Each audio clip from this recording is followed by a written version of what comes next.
Okay, so you guys have been running your own business for over a year together, but now there's something new coming, right? Indeed it is. What exactly is that? Can I know? Is it too early? Have y'all told people yet?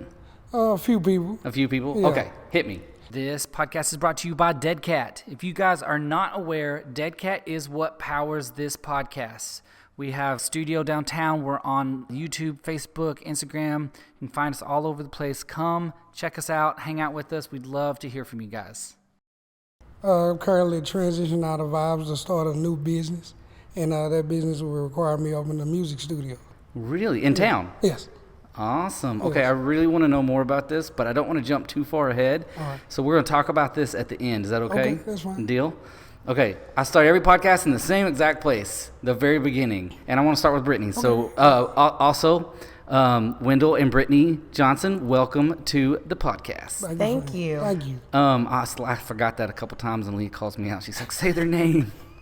Okay, so Brittany, where were you born? Paris, Texas, right here. Yay. So where'd you go to school? Did you go to same Paris. school? Paris? Yes. Okay. All 12 years, yes. Awesome. I missed one day of school. No way. Just one. And I was sad I didn't get that trophy. Okay, do you remember what the one thing was that kept you out? The one time I was sick in my life. Literally one time. Yeah. That's got to be heartbreaking. It was when everybody else got their trophies. Just one day. How many more were there? There was at least 5 or 6 more people. How many were in your graduating class? We had 173. And out of 173, there were that many people that made it all 12 years without a sick day. That is correct. Man, I would have been fine in sick days. Mama, I just don't feel so good. We loved school. Oh, awesome. Okay, so growing up, what was something that was like that you loved doing? Was there a hobby? Was there a sport? Absolutely everything. Everything. I kept my parents very busy. I cheered. I played soccer. I was in the band. I played the alto saxophone. Okay. And any other club that was in school, I was either the secretary or the treasurer for it. So how did they keep up with that? I don't know. They still don't keep up with me. I'm still that busy. Now, how many siblings did you have? I have one. One. Okay. Yes. And I know her. Yes. Sometimes I ask questions that I know the answer to, but I kind of have to because they don't know the answer to it. So, okay. Did she do the same? For the most part. Okay. She cheered and she played soccer as well, and she was a gymnast growing up. So were there anything that y'all did that was different, or was they all pretty much? I guess around the same, because the gymnast / cheerleader can be about the same. Yeah, but other than that, she liked makeup and things like that early, and I didn't until probably about 7 years ago. Okay. Really? Yes. Okay. My photographer wanted me to wear makeup on my wedding day, and I was like, no. He met me like this is how I'm going to do it. Well, I like what you got going on right now. It's definitely different. Your green matches your shirt. Like, you came ready. I tried. It looks good. Okay. So through school, you did kind of everything. Yes. Now, was there a plan? Like, when I graduate, I'm going to be blank. Just helping people. Just help. You knew it was going to be something that helped people. Yes. Okay. So health and human services. Okay. Is actually what I got my degree in. Okay. And so you went to college for that? I did. Where'd you go to college? I went to UNT, University of North Texas. Let's go Eagles. Awesome. Now, so you knew it was going to be helping and serving people, but did you know in what, like, was there a, like, master plan? I'm going to be doing that, but I'm going to be doing that as this. Not exactly. Okay. What I do now is something that I fell into, kind of on accident, and Okay. I'm so glad that I did. But no, just helping people in any kind of way. So also along with going to college for just human services, I went for Spanish and sign language. Okay. And so that was a way to help more people. Okay. So that, trying to be trilingual is an awesome thing because I can help more people and reach more people. And are you fluent now? Bilingual. Working on trilingual. Okay. Yes. Okay. Awesome. Say something to me. I just want to hear it. Ven conmigo a Dead Cat. Oh, yes. Okay. We're going to pause. Is that okay? Mm-hmm. Wendell, you ready? Yeah. Where were you born? Paris, Texas. Paris, Texas. Yes, sir. Yes, sir. Good old Paris. So what did you do growing up? I was mainly into basketball and music. Music? Yeah, and basically just kicking it with friends. I always like to be around people. What was the first instrument you played? I played the drums actually. Actually? Yeah, it started with the church. Church? Yeah, church. That's amazing. I love, tangent, I do this sometimes, squirrel. So I love that church offers opportunities for people to learn things that they probably wouldn't get to in other situations. So like for me, video, I didn't actually get to learn it in school. It was in a church that was big enough that it had its own video department. And then that's where I learned my passion was video. So I love that you got the opportunity to learn drums in church. Oh yeah. Did you have someone that mentored you, or was it? I had a couple of uncles. My family is very musical. Okay. Growing up as a kid, we all was around music 24/7. Okay. They had a band, and ever since I grew up, like I said, they had a band, and it was all family, kind of like the Jackson 5. Really? Yeah. That's awesome. Yeah. Very, So you started with drums, but did you find one that you liked more than drums, or? No, I actually just stopped doing the music, and then it became when I went into the recording music. Okay. Yeah. Okay. So how young were you when you started playing drums? That was about 8 or 9. Really? Yeah. I cannot imagine me at 8 or 9 trying to play drums. Now, was it like playing, or was it like? It was more like a pocket player, just Okay. like the beginning stages. And like I said, I was around it so much, it kind of began to be natural. Yeah. Okay. Okay. So how long did you play for before you kind of stopped playing? I played about 2 to 3 years. Okay. I had split custody with my parents, so once I went back with my mother, then it kind of, died down. Dialed down. Yeah, because it was in 2 different cities. Okay. Okay. So so in high school, were you still playing when you were in high school? No, I paused. No, I didn't. I didn't play in high school.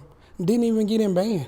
Really? No. Did you try? I tried, but once they told me I couldn't play the snare drum, I didn't want to be in. Oh, okay. What school did you? I didn't ask that. I actually went to 2 schools. Okay. My parents again had split custody, so I was with my dad 8th, 9th, and 10th, and then I went to Clarksville High School 11th and 12th and graduated from Clarksville. Okay. Mm-hmm. So same question earlier. When you were approaching graduation, did you have a plan? Did you have a thought? Like, what were you thinking? Yeah, I did. I wanted to be a architect. Okay. Is that something you did in school? Yeah, I actually went to college and got my degree in drafting and designs. Really? Yeah. Had you dabbled in that before graduating high school? Yes, it started here in 9th grade. I always like to see I like to see things come together. Okay. Like as far as being built, I like to see something come out of nothing. Okay. So that's what made me get into design. And were you a big Lego fan? A little bit. Okay. See, I thought when I was a kid, I would build. I mean, I had 5-gallon buckets just full of Legos, and I would build and build and build.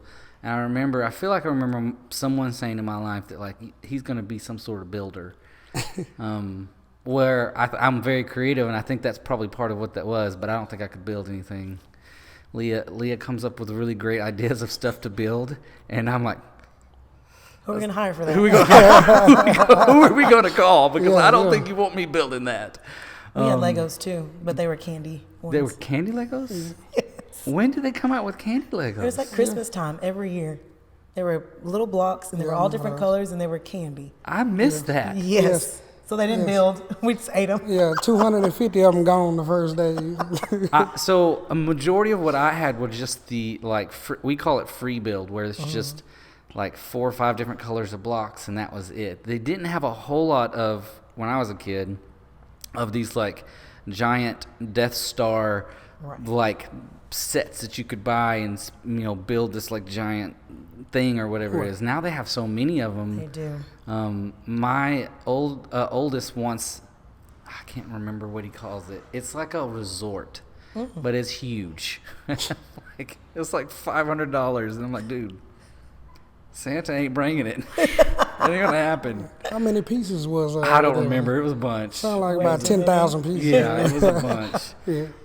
But I did not. No, we did not get him that. I missed the candy Legos though. Oh yeah. I mean, it was when we were kids, so it's probably they still probably not don't out. do it anymore. But I also don't look for them anymore. Yeah. Because I mean, like you said, those 250 pieces are gone quickly. They come in a bucket, right, with a handle. Yes. I could see, for some reason, I can see you and your sister trying to build something. Then all of a sudden, you're like, "I need piece this," and y'all can't find it. And one of you was like, I don't know. "It's gone." That's funny. Okay, so architect, that's super interesting. Did you have to get into that in school? Did you have to do like a draft, or did you have to submit something? No, well, in high school, the only reason I did go into it because I remember having a teacher in engineering graphics class that told me that, he's like, man, you'll never do it. You know, it was like. Wait a minute, he told you could never do it? Yeah. And that's why I did it, because, you know, we as kids in high school, nobody's interested in doing math and, you know, trigonometry, and which math is my favorite subject. I always used to want to be a math major, but, you know, we got into that and playing around a lot, and he was like, you know what, y'all in here playing, and you know, y'all will never become drafting, this is not interesting, and da-da-da-da. Yeah, so I put a nail under his tire. What's sad is you're probably the third or fourth guest that has told me that as a kid they were told, and it wasn't always teachers, I believe, but as a kid they were told they couldn't do something. And what's really funny is a lot of times it's not like I want to be an astronaut. Like, I don't know. Like, let's just be real. Like, astronaut's a hard thing to do. It's stuff like this. I had one guest that wanted to be a mechanic, and his mechanic teacher in school, I think, or somewhere when he was a kid, told him he couldn't do it. It wasn't going to happen. He didn't have the business sense to run a business. Right? And people have to grow. Right. And so I always told myself that I was never going to be that person. Like, it's possible. It might be hard, but it's possible. Okay, so I find that fascinating. So you went to school, and did you really put a nail in his tire? I really did. You know, it was we had the same teacher for wood shop that we had for engineering graphics, and we was out there building wood one day, and you know, I showed him. You know, me and my buddies. Does he know this now? Nah, he still don't know to this day who did it. He came back to school the next day. Hey, I had a flat tire on the way over. Okay, so leaving school and having that in your life, did it drive you to succeed in that? Definitely, especially when I went to register for classes, that I always played back in my head all the time. I'm gonna you show can't him. do this, you can't do this, you can't do this, or you're not going to be able to do this. And then when I finally graduated and did it, I wanted to find him, but I couldn't. Oh, you man. know, I still look for him on Facebook. I want to send him the picture of my diploma. I don't know that my audience is that big, but I really hope he's listening right now. He's thinking I remember him in class and that was me. And I was wrong. Okay, so you graduated college with that degree. Mm-hmm. What was the plan there? To go straight into my field, but you know, life happens. I had an early kid right in senior year of high school, and I really wanted to take that, and then I decided to go to the Air Force. Okay. You know, so when they came the process to swear in, and I had to, that's when the Afghan war started. Okay. So, you know, I had the question of the guy that signed me up to get in. I was like, well, would I be able to come back and see my son born? And they're like, well, with the war being heightened like that, it's no guarantee. So, you know, I had to bag out of that. So that's when it left me clueless on what the next steps in life was, and Old Faithful TCIM in Paris, Texas. Okay. Okay. So where were you living before then? I was living in Clarksville, but a little personal, but my senior year, we got evicted from my house. Okay. So when we got evicted from my house, my mom owned because of divorce. Okay. You know, me and my sister came together, and we got our first apartment up here. Oh, that's awesome. Yeah. So you and your sister together started roommating and got an apartment in Paris? Yes. Okay. Yes. Okay. So you're living in Paris. You've done all of that, and let's pause. Sorry, I don't want to jump back to you. No, we're good. I have to remember to pause. I get so invested in his story and I forget. Wait a minute, there's another one. Okay, so you got out of college. Yes. And then where'd you go from there? I stayed in the Denton and Frisco area for just a little bit and then moved back to Paris for the first time. Started working at Paris Fitness and Aquatics where I met you. Yes, I was hoping we were going to get there. Yes, and my sister was already there. And then Shauna gave me a chance, and it was probably one of the best things that could have ever happened to me. Right. Just because it opened my eyes to a whole lot more and actually trying to be healthy. And that's where I started my journey of really trying to figure out what was going on with my body. And, when you start looking at yourself a little differently, well, maybe I'm not too healthy. Maybe I had too many chicken nuggets, because that was college life for me, just the fast food and you're not thinking about your health. And that's not how we grew up. We grew up on carbs. That's what we were fed and that's what we knew. So at any rate, it was just fine to eat a chicken nugget and a French fry and have a Coke or whatever every single day. Not side note to my parents. They did great raising us, but my favorite meal was fried chicken, cornbread, mashed potatoes, corn, and maybe a pea or two. The only green that we had on the plate. Okay, so I have to snitch on my wife. Okay, I say this a lot, but my wife doesn't listen to the podcast, so I can talk about her. I'm going to tell her. So when we got married, she didn't eat any vegetables. Oh. Nothing. She was a little more picky on what she liked to eat. But somehow, I love a lot of vegetables. So somehow she eats salad. Okay. She'll eat corn. She'll fix this really good it's like the California medley mix of cauliflower and broccoli and carrots, and she puts them on a pan, and she has this seasoning. I don't know where she found this, but she has this seasoning she mixes on it, and then she puts it and bakes it. It's really good. And I feel like her parents are still a little shocked that she'll eat these things because she would not eat them growing up. A really good story. Yeah. I'm sorry, I'm squirreling here. There's squirrel on. So, growing up, Kimmy didn't like mayonnaise, right? So she had this, and I may have told this on the podcast, I can't remember, but I want to tell you. So they went to this particular restaurant, and I don't remember what the meal was, but it had mayonnaise on it, and she ate it, and she liked it, and she asked her parents, what is this? And they didn't want to tell her it was mayonnaise because she was eating it. Right. So they told her it was special cheese. Mayonnaise is special cheese. So she kept eating it. It gets better. So she was 15 before she found out that there was no such thing as special cheese.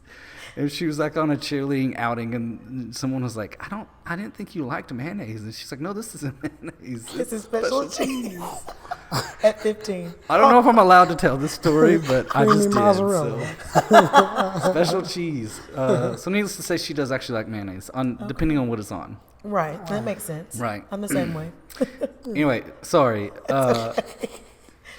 Tangent. Okay, so back to your story. So PFNA is when you started, and I think you're right. I feel like people, it's like an eye-opening, heart-change experience to know, wait a minute, what I've been putting in my body forever is not good. Right. So what did that look like? So you're at work and you're starting to open your eyes. How did your mindset change? It changed because she gave me a chance to teach a dance class. I've always loved to dance. And I've also always been a heavier girl my entire life. But it never stopped me from accomplishing things. Mm-hmm. I was probably one of the highest jumpers with my toe touches and herkies and whatnot in cheerleading. So it never got in the way, so to speak. But you feel different. It's when you're heavier, you're more out of breath. When I reached over and I couldn't tie my shoe, I knew I had to make a change. So back to Shauna, she gave me a chance to teach a dance class at Paris Fitness and Aquatics. Mm-hmm. And I told her I didn't look like most instructors. And she said, and that's the whole part. Mm-hmm. If you're in your journey and people will know that you're real and they're going to come to you because of that versus somebody that's already fit. And I was like, wow, I never looked at it like that. And that was one of the best things I've ever done. And I still do that dance class to this day, not at Paris Fitness and Aquatics, but... You still teach it? I do. No, Yes, I do. That's amazing. Still doing some of the same dances, and people that have followed me from Paris Fitness and Aquatics to when I was at Nutrition Journey and to now to Vibes Nutrition. They all still come and we still break out those dances every now and then. That's amazing. Yes. So I don't know Wendell as well, but I've known you for a while now. And I feel like that's a great story to tell, that to explain your personality. I feel like you strive to accomplish your goal, and like it's I'm trying to say this in the right way. Like it's almost like you tackle that. Like, I'm going to do this, and I'm going to do it, and it doesn't matter if people think you can't do it, right, or people think that you don't have the right body type to do it, or it's not going to work in Paris, Texas, so don't do it. Like, right. It doesn't matter. You're gonna do it, and you're gonna do it with your all. I feel like that really like explains who you are. Well, thank you. And I feel like I haven't only heard a little bit of his story, but I feel like he's got a lot of that in him too. Yes, indeed. Yes, indeed. I like to show with action. Sometimes when you walk in silence or run in silence, people don't have to know; they can just see it. Live by example. That's right. All day with everything. Yes. Okay. I want to jump back on him. Go for it. Okay, so you've architects behind you. Right. You tried the military, but because of your son, you weren't able to do that. What's next in your stage of life? Next thing was we lived in Paris, and I took a leap of faith of trying to create a family for my son. So you try to make it work with the parent, and I ended up moving to Denison, Texas. Stayed there and got into my field finally of designing. Okay. And that was my first designing job with CM truck beds. Okay. So I designed there for a while in Maydill, Oklahoma. Is it like CAD drawing design? Yeah, it was CAD design. Back then, I can't think of the name of it. It was a different program? Yeah, it was a different program, but basically the same type of thing. So, I'd done that for a while. I drove 2 hours every day to work and 2 hours home. And that's rough. Yeah, it was rough. So. Now, were you able to utilize what you had learned in school, in high school and in college, to do that job well? To a certain extent. It was a little bit different than what I learned. Okay. In school, they really teach you the basics of, the best experiences when you actually get on the job. Yep. So we did that, and when I finally got in there and started to learn, I found it wasn't something the type of drafting that I was interested in. Okay. In college you take 10, 11 different type of draftings you do. Okay. And I let that journey go, and. So let me get this right. So you found that wasn't the exact type, but it was something you enjoyed, but it wasn't the niche that you liked as much. Right. And then it wasn't worth the drive every day. Yeah. Because that's when it had to be in 08, 09 during the recession of that period. So that's when gas is like we seeing now. It was costing me $100 every 2-3 days. And to do something that's not your exact thing is hard to do. No, it makes sense. That makes sense. So that was that journey. It ended, and then it comes right on back home to good old Paris. Back to Paris, Texas. Yeah. Now, when you come back to Paris, Texas, are you looking for something that's still in your field or something that's more in your niche? No, I became a bum. Really living off my parents. You became a bum? I became a bum. I was in a dark place at that time. The reason I came back was differences with the whole relationship thing. So when I came back to Paris, I was in a dark place. I didn't know what my next goal, what I was going to do. I didn't have no plan. Okay, so I have a question for you, because I've likewise have been in a place in my life, not now, it's just several years ago, where I was in the darkest place in my life. Do you feel like both with the family things that you had going on and possibly not having a creative outlet, was that something that affected your stage of life and being kind of in a dark place? I think it was more so you get to this age in life where I'm in my early 20s at this time. Okay. So it's like all my friends are going on and doing what they want to do, and it's like I'm stuck with not knowing my place in life, like what your I want to do, purpose. Yeah, purpose. So, I always been the type of person that once I get a hold of something and I actually learn and like it, then I take off. But at that time, I didn't know what that was. Okay. And then that's when the music came. Okay. Yeah. So music makes an interest back in. Yes. Yes. So I feel like, just to tell just a little bit of mine, I felt like for me, I was doing jobs that, like you, that were not my purpose, were not my thing. And I even dabbled a little bit in other creative jobs, but I was filling my life with things that weren't what my passion was. And it put me in a really dark place. I was bringing it home, just being kind of depressed and like sad. And it took a leap of faith in doing something that I really love doing, but might have cost everything, because if it didn't work out, it would have not been great. But it did work out. That's interesting. Okay, so music comes back in. Right. What does that look like? At that time, I'm learning how music works, like in the sense of forming a group. Okay. A band? No, just like a rap group. More so of me being running a little label, small independent type of label. Like a producer? Yeah, I would call it more of a. He's humble. Yes, a producer. Okay. Yeah, I mean, producer, it could be like just head of a label where you get artists and create opportunities for them. Even though I didn't have nothing, I just still always felt the need that I wanted to see other people live their dreams, in a sense that was lost, but hoping that would help me find my way. Okay, so when you found this, was it like a light bulb, like this is it? When people started to gravitate towards what I was doing, yes. Yeah. Okay. Yes. Okay. Pause. Okay. Question for both of you: Have y'all met yet? No. Okay. Don't let us jump over that. Getting close. Okay. Real close. Okay. So, where did we leave off? I'm sorry. I was so into his, and now I'm forgetting where we were. Back in Paris at Paris Fitness and Aquatics. Paris Fitness and Aquatics. So you're teaching. You're learning. Kind of your brain is switching towards. Loving your body and loving how to put the right things in your body.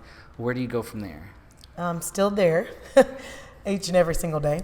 But like he was saying, with people just starting to gravitate towards you, that's what I kind of built. Okay. And it came on its own, not just me building it, but, the Lord putting certain people in your life that need to be there at the right time. So dance class just like hit it off really well. Okay. And I was doing the other group exercise classes, started supporting people. That's something I've always done in my life, and I probably won't ever stop that. Okay. I just, like he said, just love seeing people also succeed. Yeah. And it doesn't have to look like that for me, if that makes sense. Okay. So just loving doing the dance class, getting results in there, and truly starting to lose some weight. Because I was at my heaviest, like I was telling you, I couldn't tie my shoe, and I knew I had to change. So. Okay. Do you feel like you built a little community at that point of people through dancing and through teaching, and then meeting other people that kind of probably like-minded? For sure. And I feel like having like a community like that's so important, because it helps kind of champion you on to move forward. Is that kind of what you feel like happened? Oh, yes. And that's in my daily life now as well. And what I get to give to people in that aspect. And I don't want to get emotional, but it is absolutely one of the most rewarding things ever. Okay. Because people thank you, but it's really not you. It's not. They've done the work. I'm just the vessel here helping out. So you're part of the community. So like they're doing the work. You might be showing them the steps or the the dance routine, but they're doing the work. So it's really about all of us. Yeah. I like that. Making the community, like you said. Yeah. Building a relationship, building a community, building your tribe, however you want to say it. Exactly. All the above. Okay, so how long? So obviously you kept dancing, or you kept teaching dancing still. How long did you stay at PFNA? I stayed there, I believe, 2 years. Okay. Almost 3. Okay. It was 2009 to the beginning of 12. And where'd you go from there? The police department. I was a dispatcher. Because, of course, we got to make some money. Yeah. Well, and at the time, it was way back then. So the dollar amount that you were making wasn't as what they have now, for sure. And it was time for me to get, to me, a big girl job. Yeah. And I still did dance classes as well. This is where, like, ever since I've graduated, I did not work in high school. My parents told me as long as I did what I needed to do, I didn't have to work. and they took care of everything, and they did. But the moment I graduated, I had 2 to 5 jobs. Yeah. Until now. Amen. So I was just telling a story with Leah and someone else the other day. I stopped counting at 50 jobs when I got married. Yeah. And I feel like everyone immediately goes to like, oh, he got a job, quit a job, got a job, quit a job. No, I'm like you. I've had several like 4-year jobs throughout, like several jobs that I kept for a long time. My problem was I would pick up a second job and I'd work nights at a place. Yep. And then I'd pick up a weekend job and I'd do, part-time weekend jobs, and I would be running 3 jobs at the same time, and I'd wear myself out and I can't do this anymore. I have to slow down. So I'd back down to my primary job. That'd last a couple months and I'd be like, I'm too idle. I need to do something. Exactly. So I'd get 2 more jobs. Yep. And I'd wear myself out. And I've had several jobs since I've gotten married.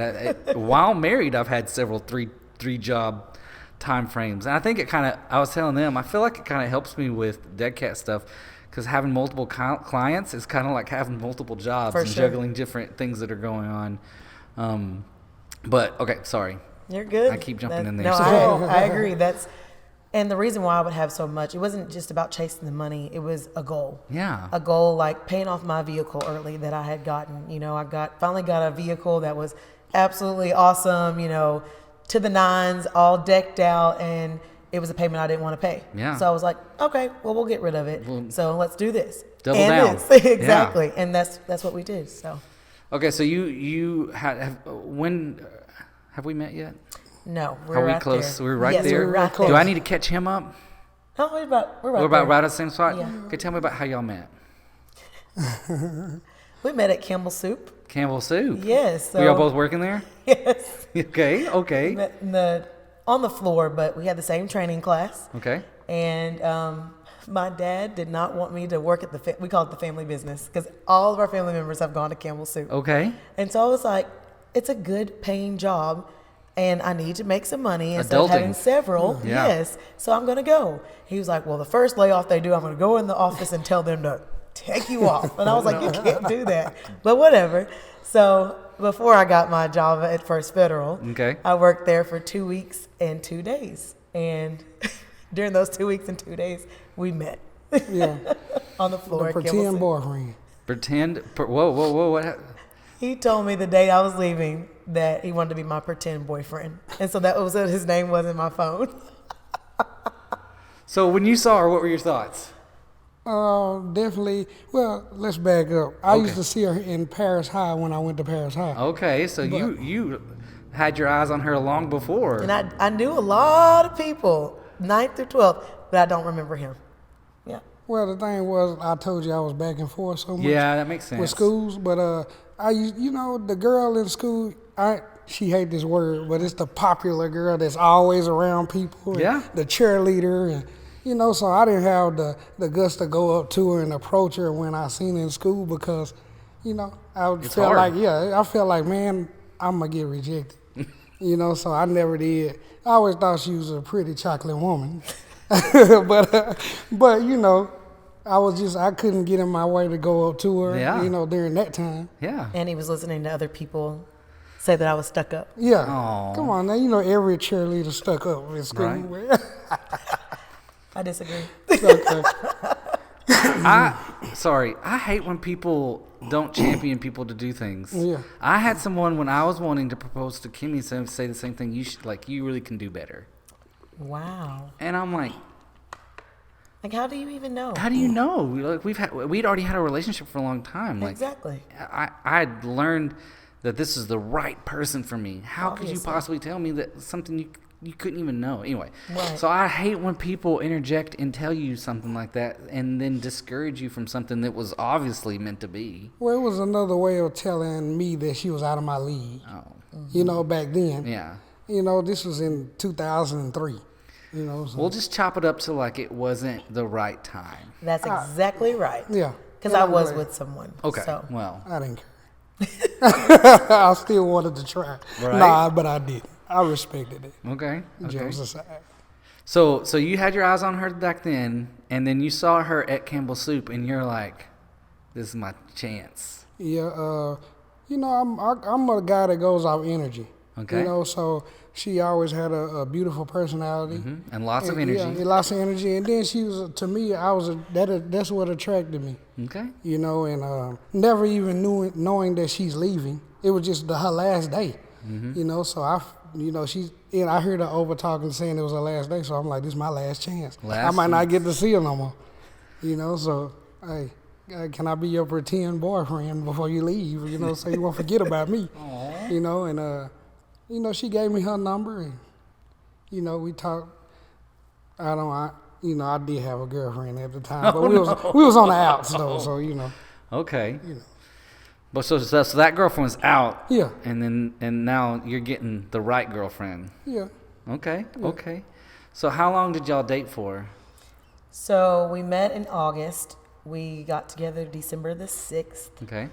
After he went with me to one of my parties at First Federal, our Christmas party. Okay. And we dated for 9 months, and he asked me to marry him. So me and Kimmy are kind of similar. It was like a little faster. We met 3.5 months dating, 3.5 months engaged. Okay. Married. Perfect. Well, you know, huh? That's it. I was old. How old were y'all when y'all got married? I was 21. And I was 23. Okay, so Kimmy was like 20, and I was like 27. So I had, like, the first thing I told Kimmy, I was like, I've chased girls. I've done the party thing. I know what that's like. I ain't looking for that anymore. Right. I'm looking for Miss Right. Yes. Right? And if this is what you want, then I'm good with going forward. And that's what I'm talking about. So that's awesome that you guys just knew like that. Okay, so you got married. Where'd y'all get married? We got married at Lamar Avenue, Church of Christ. Okay. And the entire town just about came out. Thank goodness for how big that church is. You packed it out? For sure. It was over 500 people. Okay. And then we were slightly over fire code at the fairgrounds for the reception. Awesome. And what I really think is neat, because I know a lot of people, everybody does what they want to do, but we didn't have alcohol at our wedding. And because we know our family members. But everybody told us later that was the best reception they ever been to without alcohol. So I thought that was pretty neat. That's very neat. You skipped the big part. I'm sorry. Okay, tell us the big part. Okay. The proposal. Okay, I want to hear it. No, the proposal, I had her sister come with me, and we picking out rings at Walmart. Okay. And, I finally found the ring, and, her sister knows what she like, and I get it. So I was like, I proposed to her, asked her parents all in one night. Okay. And it was my little brother's birthday. Yeah, all of it in one night. So, I asked her parents, and, her dad is very dry. So, it's like, I really love your daughter. I want to marry her. I'm like, God. So I'm nervous, and the mother, you give them a chance, that. So that happens, and I finally get to go ask her. We eating leftover Domino's pizza. So she turned around and said, what if I asked you to marry me right now? She said, quit playing. So I get on one knee when she eating her pizza, and she almost choked on this jalapeno pepperoni pizza.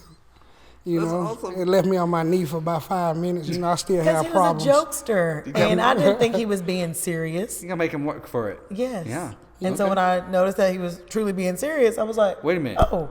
Are you being serious? And I really did choke on my pizza. Yeah. That's incredible. Because we only talked about it one time.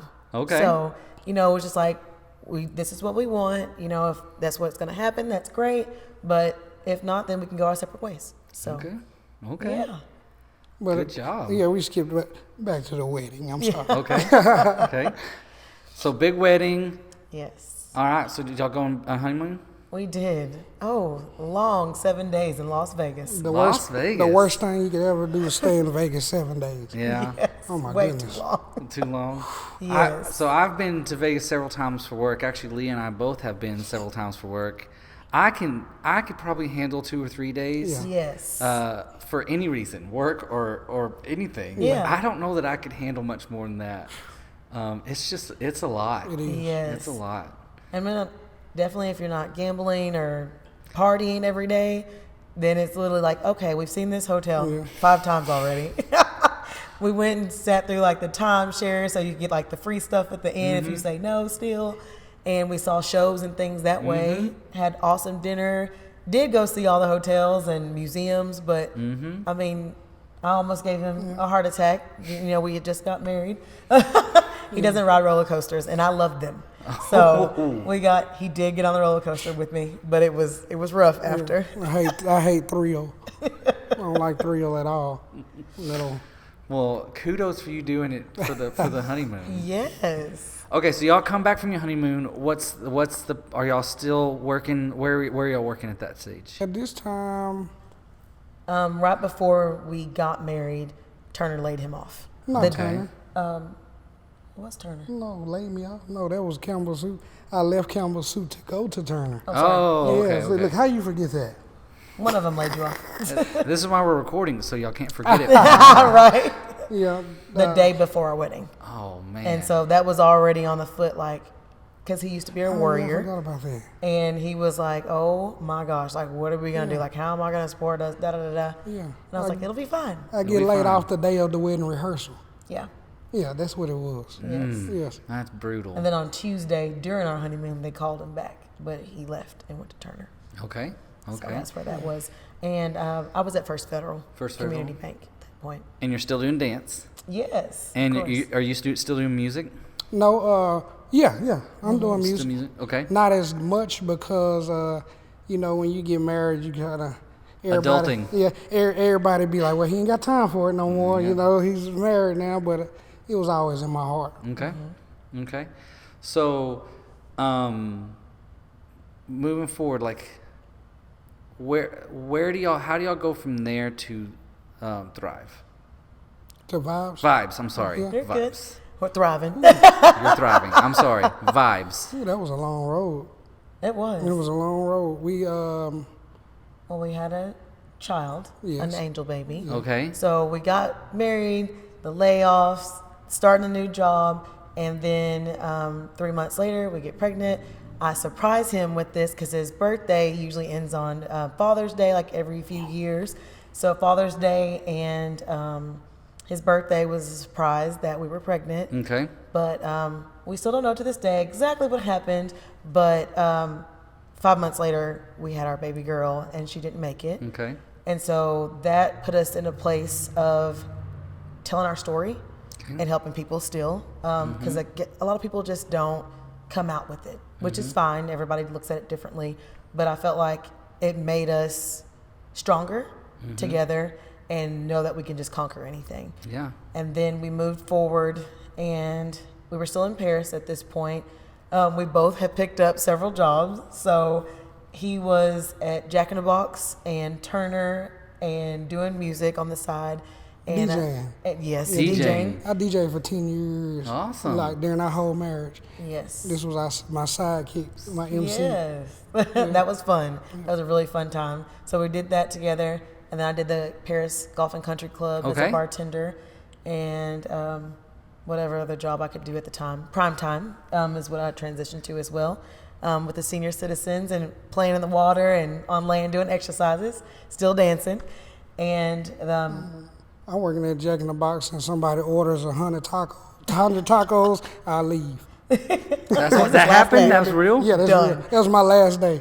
And then he came to Paris Golf and Country Club with me as well. And we did that, paid off the car early. We got to go faster. So timeline now, I'm talking about moving. Okay. And I tell him, either you can move with me or I'll come and see you on the weekends, or you can come and see me on the weekends. Because I wanted him to see more than Paris at that point in time, because he had never really gotten out, because Clarksville also is a small town. And I just wanted his mind to be open to a little bit more. Okay. And so we needed to get out of Paris first to see that. I'd been out, but he hadn't. Okay. So did he come with you? He did. Yes. He finally did. That move changed my life. Okay, what happened? Tell me about it. When we got that move, I was so used to being here my whole life that I never knew it was more than this. So when I moved to Denton, and I really didn't know nobody, you feel comfortable at home and everything, but when you move and don't know anybody, that's what really lets you know, man. So when we move, I get a good job building diesel trucks for Peterbilt. Okay. COVID hits. They lay 1,500 people off. She at the time was working at the Nutrition Club in Paris at Nutrition Journey. Shout out to them, the OG club. Yeah. She does this. I get laid off from the Peterbilt. Yeah, from Peterbilt. Okay. We have to alter our lifestyle changes because the city is expensive. Mm-hmm. So when COVID hit, I'm in a frenzy because I don't know what I'm finna do. I moved up here for this job. I don't know what our next move is because, she's making income, but we live in a lifestyle based off 2 incomes. Mm-hmm. So when you lose that big income, the main income, it brings you back down to like, okay, we finna have to live minimal. Yeah. Very minimal. So we lived a minimal life for a little bit. COVID hits. Makes it harder? Yeah, it makes it real harder. Hey, that's when the music comes back. Okay. When the music comes back, it changes my life to the point where. And you found that in Denton? I found it in Denton in the living room. I pick up the camera habit. I started picking up a camera. I was just trying to learn something new that can be beneficial to music. Mm-hmm. So that's when I learned the cameras. And, I sit there and study. They say put 10,000 hours into your craft. And, I start looking into that and studying, and that became another thing that I added to my music thing to where I can get artists to have everything they need in one. Mm-hmm. My goal was to build a one-stop shop. And during that time, I do that, and then I let her tell you about the vibes and how vibes came about. Yeah, tell me about it. I'm super interested. So we did move to grow in so much more than just our minds, just, financially as well, because, at that point in time, about 5 or 6 years ago, Paris wasn't competitive in pay like a lot of other cities are. And so that's one of the main reasons why we moved, financial stability, and then just to grow more and grow together away from both of our parents. Mm-hmm. And so we do that. I did not get a job at all. I mean, you're overqualified, you've got this, you've got that, you've got hope, we'll call you, like nothing. And so I finally went to the country club because I had just left the country club here, and they did hire me. They do pay a little differently, so it was nice, but it's not what I wanted to do. And then I walked into a nutrition club in the city, and they told me about our biggest event of the year with Herbalife. And I was like, what is that? And so she's like, you don't know about this? It's called Extravaganza. And so she's like, you need to talk to whoever you've been talking to and get a ticket and go. And I was like, okay. So I did that. And once again, just life-changing opportunity, man, that came our way. And that is how I got to work at Nutrition Journey at one point, and also opened up our first club called New Life Nutrition in McKinney. So I don't know, I'm not super familiar with that world, but I do know that I feel like it's very community driven, kind of like what your dance thing was. Yes. So to me it feels like you found another. It's like obviously you have your dance community, but you found this other community that pulled you in and made you a part of it, and ultimately changed your life again. Yes, and that is so true, because when I did come back to Paris the first time, I found out that I was a type 2 diabetic. Okay. And when I stumbled upon Nutrition Journey, randomly one day just walking around the Tejas Plaza and had a drink for the first time, Stephen Tillery absolutely floored me with awesomeness. He talked about God. He gave me a drink that made me excited, and it tasted good all at the same time. So I was sold. From that day on, I knew that that's what I wanted to do. And then speaking to that girl in the city about Extravaganza, whole circle, just back around. Opening all these doors and stepping stones, and you just like, this is right. And that's exactly what it felt like. It's like, okay, I'm not getting any of these jobs and these opportunities in the city that I'm living in now. Because it's closing the right doors. It's closing the right doors so you can open the right doors. Exactly. Okay. And so then fast forward, started working at Nutrition Journey, as well as having my own club in McKinney. And like he was saying, when you move, you don't know anybody. You grow the community met a whole bunch of awesome people there. I still talk to them to this day, and I get to see their children grow. I get to see them grow, and just whatever they're doing in their lives. I still go attend some of their fit camps and all that good stuff, or we just go and have dinner and hang out. And I did Nutrition Journey for 2 years before we opened Vibes Nutrition, and we were still in Denton. Okay. Our team was growing, and they wanted to do a club as well. And I told them, I was like, y'all do realize we live in Denton, right? We had looked at some locations in Denton as well, but you know, the city's a little different than Paris. The different price speed. was definitely Price. astronomical.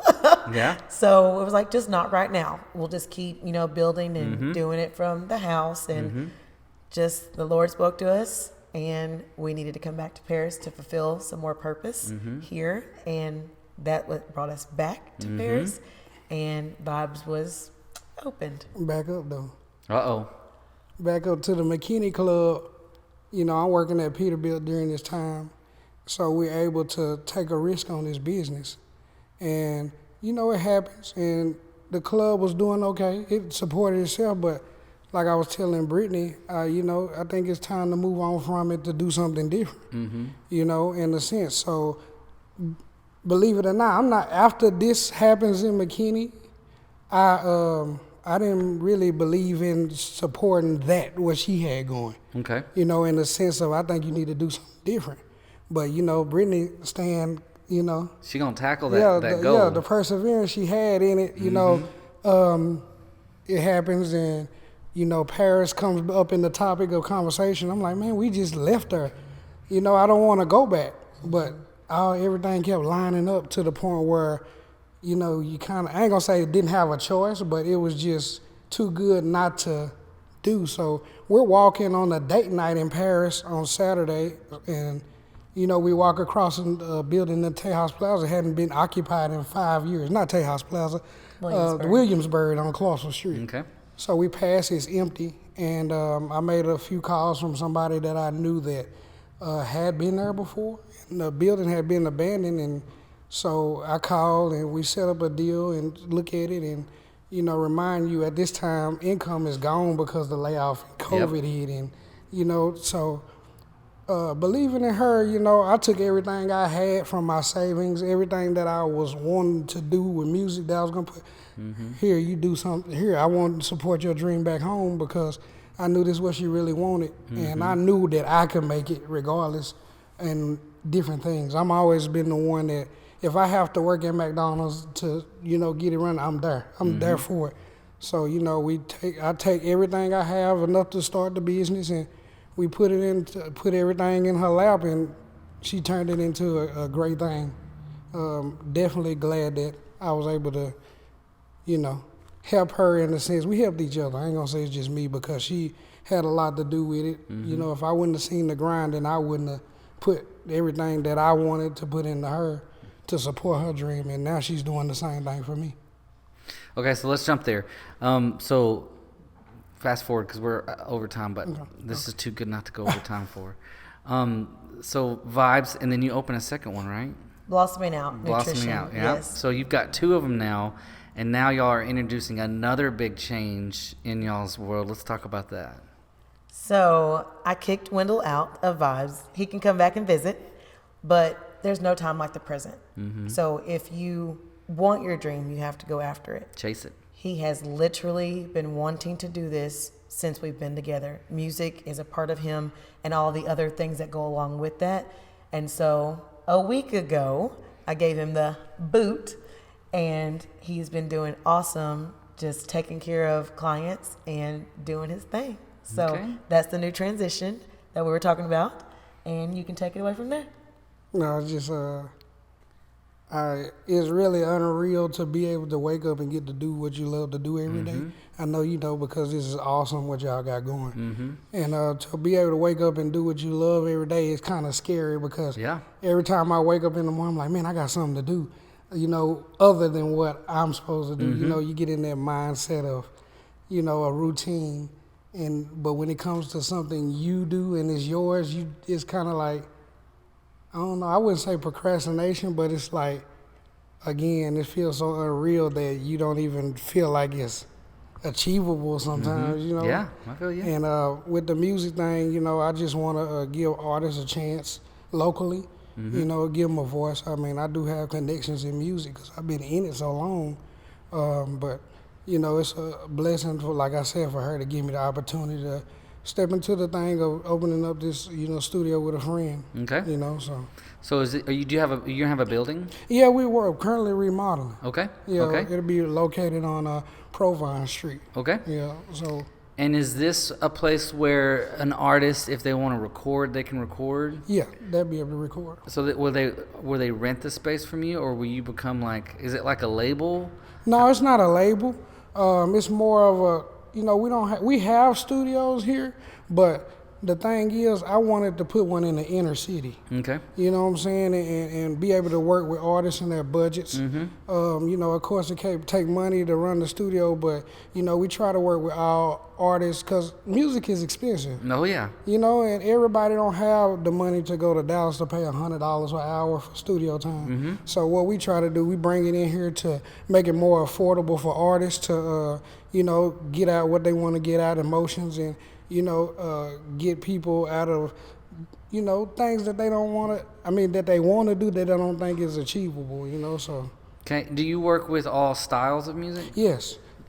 All styles of music. I love R&B music. I love country music. You know, I got an ear for a lot of different music. I don't just want to make it one style of music. You know what I'm saying? I don't like to put myself in a box ever. I feel you. Yeah. Ages? How do you have to be?